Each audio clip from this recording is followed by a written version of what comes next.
ഗതാഗത രംഗത്ത് നിർണായക ചുവടുവയ്പുമായി ദുബായ് ടാക്സി കമ്പനി 145 കോടി ദിർഹം മുടക്കി നാഷണൽ ടാക്സിയെ പൂർണ്ണമായും ഏറ്റെടുക്കുന്നതിനുള്ള കരാറിൽ കമ്പനി ഒപ്പുവെച്ചു. യുഎഇയിലെ ടാക്സി വിപണിയിൽ സമീപകാലത്തുണ്ടായ ഏറ്റവും വലിയ ഏകീകരണ നീക്കമാണിത്. ഏറ്റെടുക്കൽ പൂർത്തിയാകുന്നതോടെ ദുബായിലും അബുദാബിയിലുമായി സർവീസ് നടത്തുന്ന നാഷണൽ ടാക്സിയുടെ 2700-ലധികം വാഹനങ്ങൾ ദുബായ് ടാക്സിക്ക് കീഴിലാകും.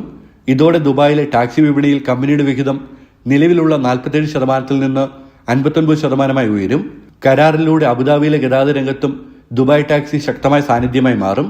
അബുദാബിയിലെ ടാക്സി മേഖലയിൽ ഏകദേശം 12% വിഹിതം കമ്പനി സ്വന്തമാക്കുമെന്നാണ് പ്രതീക്ഷിക്കുന്നത്. റെഗുലേറ്ററി അതോറിറ്റികളുടെ അംഗീകാരം കൂടി ലഭിക്കുന്നതോടെ 2026 മൂന്നാം പാദത്തിൽ ഏറ്റെടുക്കൽ നടപടികൾ പൂർത്തിയാകും.